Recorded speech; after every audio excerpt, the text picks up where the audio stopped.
Sahabat Celoteh Iman yang terkasih, salam jumpa, sehat selalu untuk kita semua.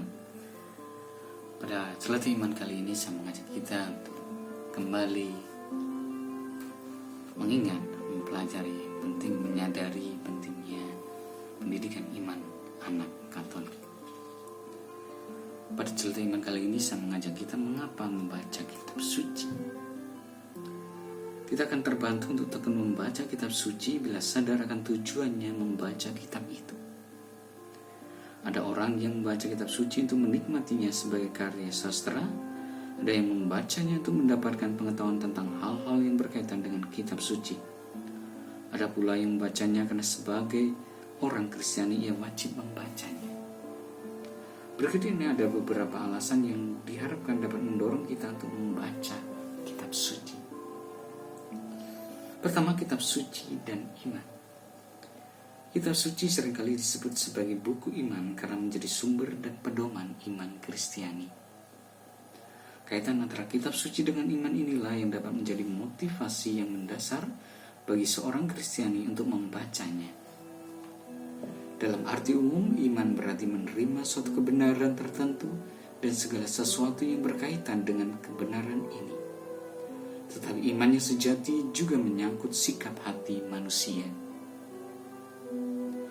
Orang yang memiliki iman yang sejati mempercayakan diri kepada Allah yang diimaninya dan sepenuhnya mengandalkan pribadi yang diimaninya itu.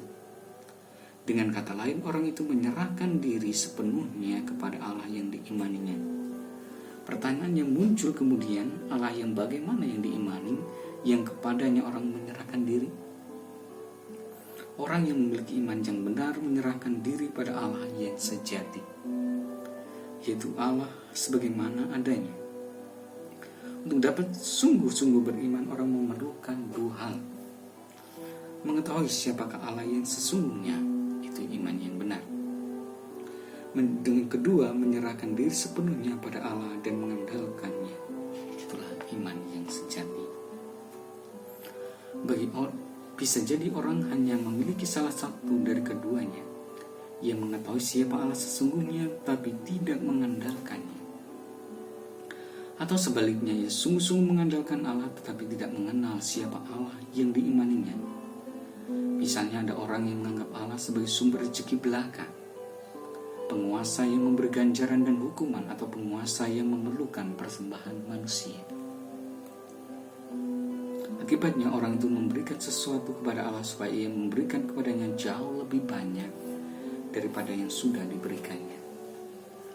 Umat Kristiani yakin bahwa mereka memiliki iman yang sejati dan benar. Mereka sepenuhnya mempercayakan diri pada Allah sebagaimana ia berkenan menyatakan diri.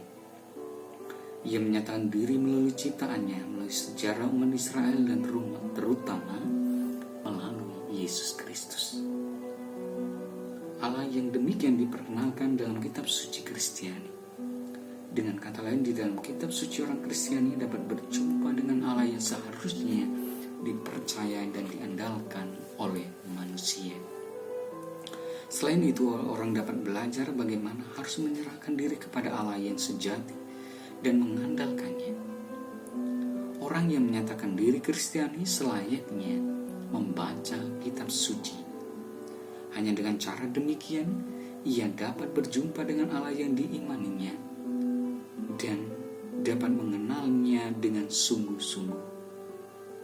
Jangan sampai ia tidak mengenal Allah yang dipercayainya dan justru mengimani Allah ciptaannya sendiri, yakni Allah menurut angan-angannya sendiri.